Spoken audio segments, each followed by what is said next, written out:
तपाईँहरूलाई स्वागत छ। हामीले हाम्रो लेसन तपाईँहरूलाई हप्ताको 2 दिन लेसन तपाईँको हातमा ल्याउने गरिरहेका छौँ।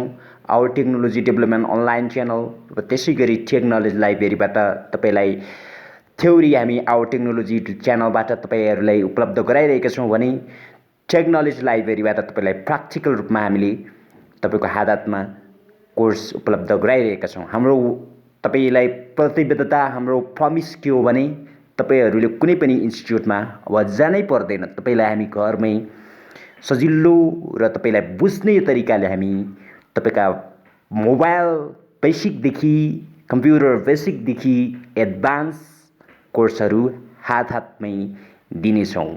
त्यसैले आजबाट यो च्यानललाई सब्सक्राइब गर्न नभुल्नुहोला। अब हाम्रो लेसन ट्युटोरियल सुरु भइसकेको छ। तपाईँहरूले साथीसँग सेयर गर्नुहोस् र मस्त भएर सिक्नुहोस्। साथीहरू, आजको हामी टपिक, आजको छलफल गर्ने टपिक रहेको छ व्हाट इज एक्सेल। हामीले पहिला नै MS Microsoft package, MS word हामीले त्यसको बारेमा डिस्कस गरिसकेका छौँ विगत सेसनमा। आजको सेसन हाम्रो हो व्हाट इज एक्सेल र एक्सेल किन आवश्यक छ र एमएस एक्सेल कुन कुरामा प्रयोग हुन्छ र एमएस एक्सेलको रोल हाम्रो लाइफमा किन छ र एमएस एक्सेलले हाम्रो लाइफमा कतिको एक्सेन्स अथवा कतिको हाम्रो लाइफलाई इजी बनाएको छ र कुन ठाउँमा प्रयोग हुन्छ त्यसको बारेमा हामी जान्न गइरहेका छौँ। साथीहरू,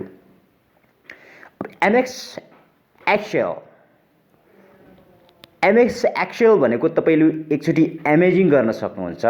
जस्तै के हुन्छ भने अब कतिपय फुल ब्लाइन्डहरू साथीहरूले थाहा हुँदैन कि एमएस एक्सेल कस्तो हुन्छ भनेर। तपाईँले ठ्याक्कै एउटा सिलेट सम्झिनुहोस्। सिलेट है, तपाईँको सिलेट हुन्छ नि, सिलेटमा 6वटा जसरी एउटा सेल हुन्छ नि, सेल हो एक्सेल पनि सेम त्यस्तै हुन्छ है। तपाईँले त्यसरी इमेजिन गर्न सक्नुहुन्छ। सिलेट हुन्छ जुन सिलेट है, स्टाइलस होइन, सिलेट। जुन सिलेटमा तपाईँले बिचबिचमा तपाईँहरूले सेल देख्नुहुन्छ, वरिपरि गोलो भएको हुन्छ, बिचमा सेल हुन्छ, नम्बर हुन्छ, रो हुन्छ है। हो, अब हामीले सेम त्यसरी इमेजिन गर्न सक्छौँ र एक्सेललाई हामीले त्यसरी कल्पना गर्छौँ। सेम त्यस्तै हुन्छ है, सिलेट जस्तै हुन्छ। अब तपाईँलाई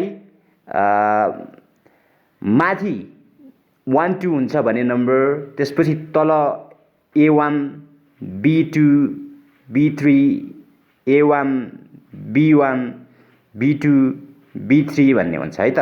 तपाईँले के हुन्छ भने B1 A1 E2 E3 भनेको माथि A, त्यसपछि तल नम्बर भएको हुन्छ है। तपाईँहरूले यसरी पनि के गर्न सक्नुहुन्छ, एनालाइसिस गर्न सक्नुहुन्छ।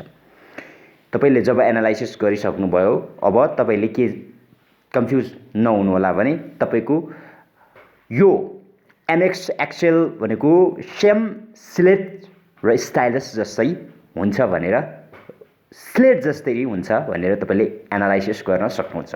अब के हो त, अब हामी डेफिनेसनतिर जाउँ। What is the MS Excel? MS Excel is an countable worksheet, a countable worksheet or accountable worksheet. MX Excel is countable or accountable worksheet. यो एउटा म्याथमेटिकल वर्कसिट पनि हो है, किनभने काउन्टेबल र हामीहरूले विभिन्न अकाउन्टिङ सेक्टर होस्, कम्पनी होस्, विभिन्न चार्टर अकाउन्ट्स, विभिन्न कम्पनीहरू र विभिन्न फ्याक्ट्रिजहरू, विभिन्न अर्गनाइजेसनहरू, विभिन्न ठाउँहरूमा, विभिन्न सेक्टरहरूमा, बैंकिङ अनि विभिन्न सेक्टरहरूमा के हुन्छ, एक्सेलको बढी भूमिका रहेको हुन्छ। एक्सेल तपाईँहरूका लागि अनिवार्य छ है। त्यसैले के भनिन्छ, Excel is a accounting spreadsheet है, अकाउन्टिङ स्प्रेडसिट हो। एक्सेल के हो भने एक्सेल अकाउन्टिङ स्प्रेडसिट हो। हामीले कुनै पनि कुराहरूलाई काउन्टिङ गर्न अथवा कुनै कुराहरूलाई हामीले अभिलेख राख्न र बिलिङ बनाउन बिलिङ अनि अकाउन्टेबल बजेट सिट यस्ताहरू प्रयोग गर्नका लागि हामीले एक्सेलको प्रयोग गर्ने गर्दछौँ। कम्पनी तथा विभिन्न फ्याक्ट्रिज अथवा विभिन्न अफिसहरूमा यसको प्रयोग भएको देखिन्छ। So there are many different version. These are different versions. Okay, 2000 हामीले 13 हेर्न सक्छौँ, अहिले 20, त्यसै गरी 2003 देखि हुँदै अहिले 2013 सम्म पुगेको छ। तपाईहरुले 7 पनि देख्न सक्नुहुन्छ। र जुन यो एमएस एक्सेल भनेको छुट्टै हुँदैन, तपाईको जुन एमएस प्याकेज सँगै हुन्छ। तपाईले त्यो एमएस जुन प्याकेज इन्स्टल गर्दा बित्तिकै तपाईलाई अटोमेटिकली कम्पनीले नै अटो त्यहाँ डिफल्टको रूपमा तपाईलाई एमएस प्याकेज सँगै तपाईलाई एमएस एक्सेल दिएको हुन्छ है। अब एमएस एक्सेल भन्ने कुरा हामीले बुझिसकेपछि अब एमएस एक्सेल के को उद्देश्यको लागि प्रयोग गरिन्छ भन्ने कुरा पनि थाहा पाउनु पर्ने हुन्छ साथीहरु।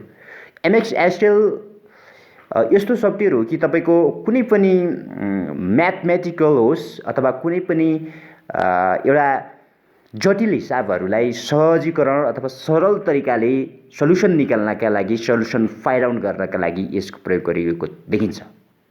प्रायजसो अब तपाईहरुले चार्टर अकाउन्टेन्टमा हेर्ने हो भने त्यसपछि कम्पनीको ठुल्ठुला हिसाबहरूलाई सल्युसन गर्नका लागि, त्यसैगरी कम्पनीहरुको नाफा नोक्सान निकाल्नको लागि, त्यसैगरी कम्पनीहरुमा ठुल्ठुला हिसाबहरूलाई सजिलो रूपमा राख्नको लागि, काउन्टेबल गर्नका लागि, बिलिङहरु बनाउनका लागि, त्यसपछि विभिन्न खाले बिलहरुको बिल भरपाई बनाउनका लागि, त्यसगरी मार्कसिटहरु डिजाइन गर्नका लागि र बिलिङहरु बजेट डिजाइन गर्नका लागि र विभिन्न कम्पनीहरुले यसको व्यापक रूपमा प्रयोग भइरहेको देखिन्छ र यो पपुलारिटी एकदम अहिले पपुलर हुँदै आएको छ। अब माइक्रोसफ्ट कर्पोरेसन अथवा माइक्रोसफ्ट कम्पनीले पनि यसलाई फेरि प्रस्कृत गर्दै अथवा यसलाई पपुलराइज गर्दै तपाईहरुलाई अझै पपुलरको रूपमा तपाईलाई भर्जन रिलिज गरिरहेको देख्न सक्छौं। साथीहरु, हामीले आज अलिकति इन्ट्रोडक्सन छलफल गर्यौं र यसको सर्टकट किजहरु म तपाईलाई एउटा लिस्टिङ बाइ लिस्टिङ ल्याउने छु। त्यसैले यो च्यानललाई सब्स्क्राइब गर्नुहोस् र आवर टेक्नोलोजी डेभलपमेन्ट र टेक्नोलोजी लाइब्रेरीलाई पनि सब्स्क्राइब गर्न नभुल्नु होला। र तपाईहरुले अब सर्टकट अब एक्सेल कसरी प्रयोग गर्ने र एक्सेलमा तपाईहरुले मार्कसिट कसरी बनाउने, फाइलिङ कसरी गर्ने, अकाउन्टिङ कसरी गर्ने, बिलिङ कसरी बनाउने, त्यसको सम्पूर्ण भिडियोहरु टेक्नोलोजी लाइब्रेरीबाट तपाईलाई ल्याउने छौं र सर्टकट किजहरु A to Z तपाईहरुलाई हातमा दिने हाम्रो पाछा रहनेछ। अहिलेसम्म हेरिदिनु भयो त्यसको लागि thank you so much. Please साथीहरु डोन्ट फर्गेट सब्स्क्राइब गर्न पनि नभुल्नु होला र सम्पूर्ण स्क्रिप्ट भिडियो साथीहरुका शेयर गरिदिनु होला। र अब तपाईहरुलाई पनि एउटा सानो इन्फर्मेसन, अब हाम्रो हप्तामा तपाईहरुलाई 2 भिडियो रेगुलर हुनेछ। त्यसैले यो च्यानललाई आजैबाट सब्स्क्राइब गर्न पनि नभुल्नु होला। Thanks for watching this video and मस्त रहनुहोस्, स्वस्थ रहनुहोस्, सिक्नुहोस्।